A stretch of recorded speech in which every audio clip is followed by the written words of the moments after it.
નમસ્કાર, જય હિન્દ, જય ભારત. હું યુવરાજસિંહ જાડેજા. અત્યારે હું ભાટ સર્કલથી આગળ જે સુગર ગામ જાય છે તેના બ્રિજ ઉપર ઉભો છું અને આ બ્રિજ ઉપર ઉભો રહી છે. તમે જોઈ શકો છો કે આ બ્રિજની અંદર અત્યારે વર્તમાનમાં સળિયા દેખાઈ રહ્યા છે. આ જે સળિયા છે, આ જે સિમેન્ટ ઉકળી રહ્યો છે, એના પાછળ લાપરવાહ એ તંત્ર છે, એ જવાબદાર અધિકારીઓ છે, એ કટકીબાજ કોન્ટ્રાક્ટરો છે કે જેના પાપે આજે દુર્ઘટના થવા જઈ રહી છે. અને આ દુર્ઘટના ગંભીરા બ્રિજ પાર્ટ 2 બનવાની ક્યાંક ને ક્યાંક સંભાવનાઓ રહેલી છે. આ બ્રિજ ઉપર જયારે અમે ઉભા છીએ તો આ કોઈ પણ મોટું વ્હીકલ નીકળે ત્યારે આ બ્રિજ વાઇબ્રેશન મારે છે. તેની સાથે સાથે આ બ્રિજની ઉપર જે સમારકામ છે એ સમારકામમાં આજે તમે જોઈ શકો છો કે લોખંડના જે સળિયા મારવામાં આવે છે, લોખંડના સળિયા પણ દેખાયેલા છે.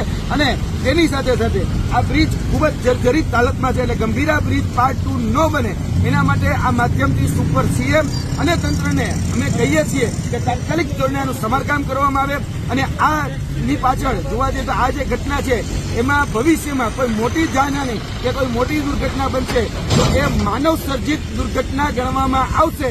અને આની પાછળ એ ભારતીય જનતા પાર્ટીના ભ્રષ્ટાચાર, તેની સાથે સાથે કટકીબાજ કોન્ટ્રાક્ટર અને જે અધિકારીઓ છે જેને આ મિલીભગતથી આની પાછળ જે પૈસા ફાળવવામાં આવ્યા હોય એમાં જે કટકી કરી છે જવાબદાર લોકો રહેવાના છે. ભૂતકાળમાં 2022ની આસપાસ આની પાછળ કદાચ 72 કે 76 કરોડ રૂપિયા ફાળવવામાં આવ્યા હતા.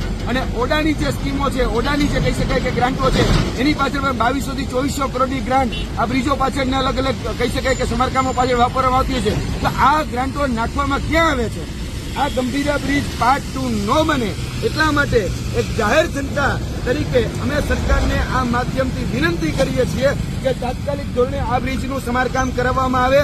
નહીતર ભવિષ્યમાં ગંભીરા બ્રિજ પાર્ટ 2 હોય, મોરબી બ્રિજ પાર્ટ 2 હોય કે આવનાર દિવસોની અંદર કોઈ પણ મોટી જાનહાની થાય તો જવાબદાર ફક્ત ને ફક્ત ભ્રષ્ટ ભારતીય જનતા પાર્ટી, તેના મળતિયા, તેના અધિકારીઓ અને તેના કટકીબાજ કોન્ટ્રાક્ટરો જ રહેશે.